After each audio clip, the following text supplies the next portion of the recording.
Hello, I'm Charlene Marshall with the African American Culture Celebration. I am the chairperson of Health, Beauty, and Food. Hi, my name is Wanda Short, and I am the owner and director of Sherrill University of Barbering Cosmetology. 25 years, the first African American barbering cosmetology school in the same location in North Carolina. Welcome, Ms. Short. We're so happy to have you here for the 21st annual African American Culture Celebration.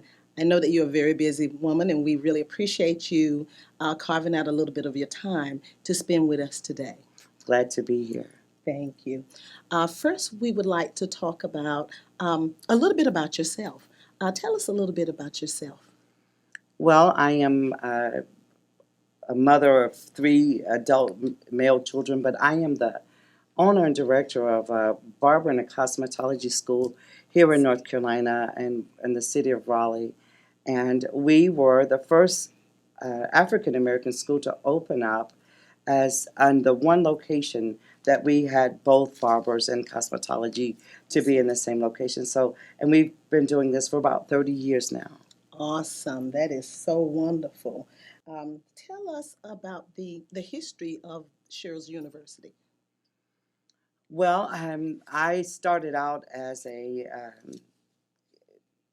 a student at the school, and I somehow someone behind the scenes saw my work ethics and gave me the opportunity to become owner, and not just owner, but he gave me the opportunity when I was that person that was the lowest paid person on his payroll, and he gave me an opportunity um, to be owner. How, I don't know, but he did.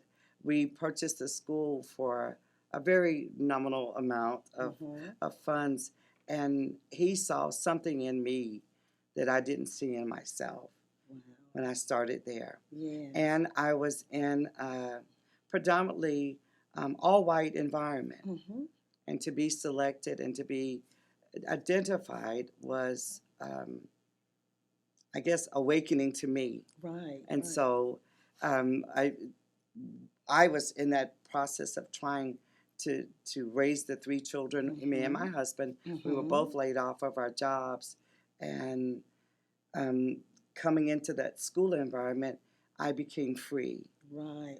What year was this, Miss Short? I started school there in 1989. So our program is a 1,528 hour for our barber program. There is a 1,500 hour clock hour, and we also have a 400 hour natural hair program. We have two schedules for our students, a schedule from 9 until 2 p.m. each day, Tuesday through Friday, and they attend school on Saturdays, which equates to about 25 hours per week. That student will take approximately 60 weeks to complete the program with almost perfect attendance. There are about 5 phases of the program. They must learn how to do a marketing of themselves prior to starting school. So we want them to make sure that they have a Facebook, all kinds of different internet marketing that they market themselves. We call it the branding phase. So then the student has a theory phase of their program, and then they have a practical phase. So I go to high schools and I do career days, and I tell students, learn to love what you do.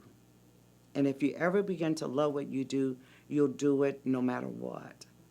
And that's what happened to me. I was on a job and I didn't like it. I didn't like my parking place. I didn't like nothing about it. But when I learned how to do and embraced and pursued what I wanted to do, then I got into an environment and in a career that I have no regrets.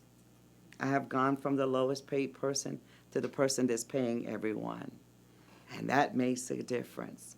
And so my limits become limitless. And the limits that the world put on are no longer present. So taking the high school student, the person that came out of prison, the person that may have just wanted a career change, did the career, went to the college because mom and dad thought that that would be the right career for you. Now there's an opportunity to do what you love and to do it every day. And I believe that that's the opening door to your freedom, is when you do that.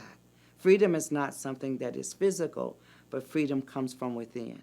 In the state of Louisiana, there was a law written that women of color or people of color, women of color, could not wear their hair out. It had to be covered with a cloth, a law that you could not be free to be you. There were so many years, and what was disheartening to me was that here I was putting a chemical on my hair. So our culture went through the straightening with the hot pressing comb. A French man came up with the straightening comb. Then came along the straightening product.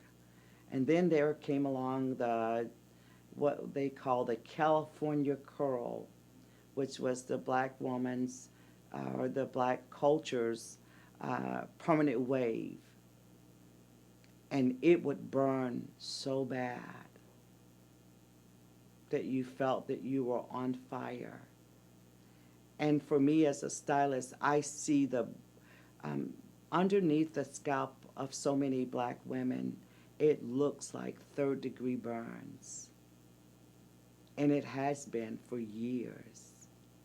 It has only been since 2009 that we've kind of culturally gone away from the chemicals. So only in the last 12 years that we've kind of really fully embraced being natural. And so to deprive and to make you physically, when you lose your job because you wore braids, that sends a message. When you feel that you have to go put and take the excruciating pain of a chemical relaxer that will take the skin off of you just so that you could fit in on a job, that is demeaning.